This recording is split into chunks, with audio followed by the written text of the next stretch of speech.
This is Mo from Pawl-Frederico Photography, and I'd like to welcome you to a new series on photography that I call The Basics. In this episode, I'm going to talk about ISO, which stands for International Organization of Standards. Now, I know what you're thinking. Why is it ISO and not iOS?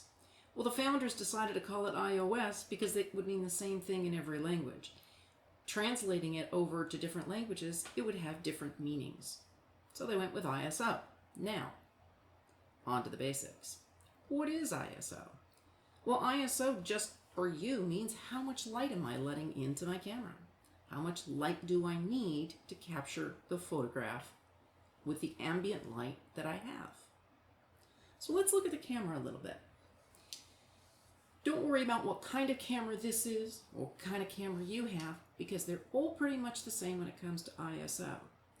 Now, ISO in film days used to come right on the film, which is a bit difficult, to be honest with you, because if you were shooting in a low light situation, you had to release the rest of the film and change your film to a higher ISO branded film.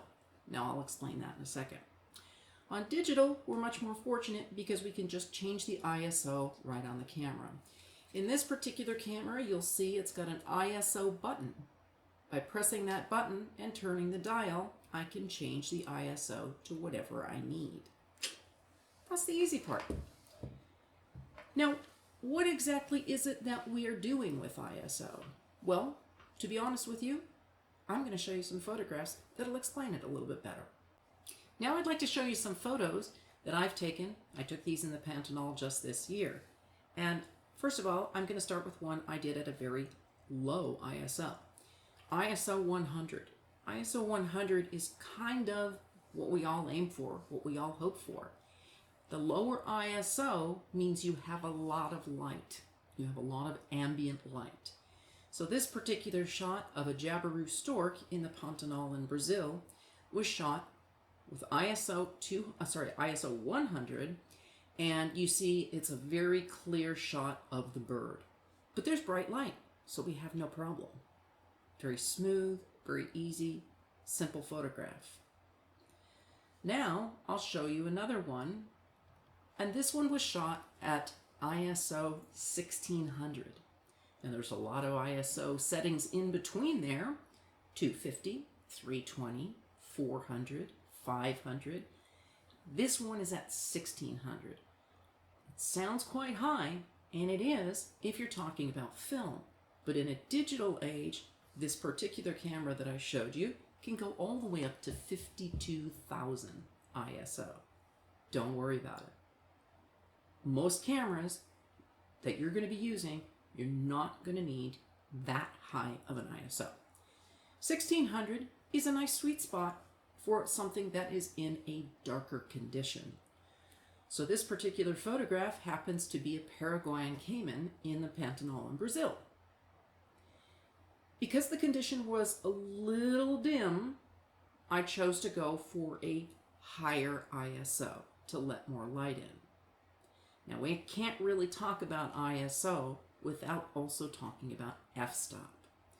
This is where f-stop comes in and becomes very, very important.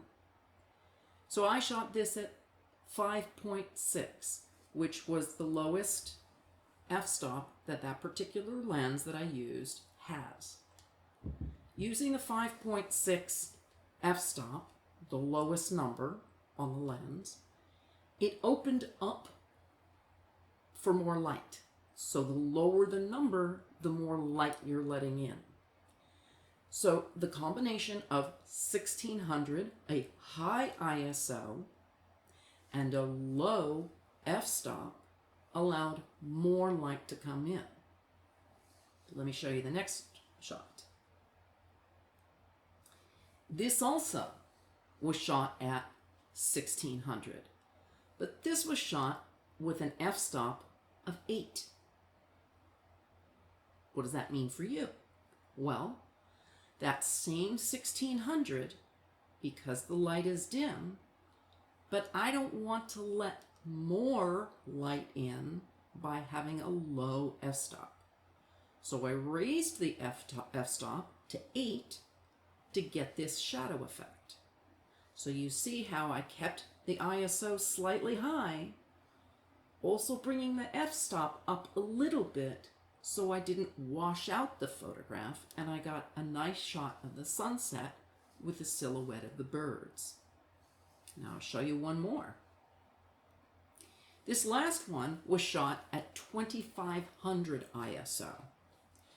Now, it was also shot at f10. If I had lowered the f-stop, it would have been a bit brighter. I can take care of that later. The problem is there is much more noise. So the higher the ISO, the more noise you're going to get. Now, what is noise? Noise, this is all the pixelation, and I'll go ahead and bring that in so you can see the noise. All of this that you see on the screen is noise. You see the birds look like they're almost not in focus. It looks like everything is, it's kind of washed out. That's noise. Now that can be fixed in post-production, but ideally you'd prefer to shoot with less noise. If you're in a very low light situation, which I was at this particular time, it was dusk, it was getting dark, sometimes you have no choice but to raise the ISO.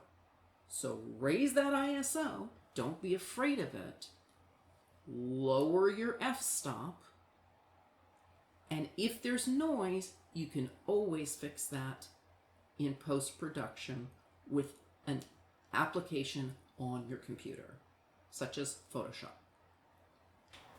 Well, that's all on ISO for today. If you like the series, click like and subscribe. But in the meantime, stay in focus.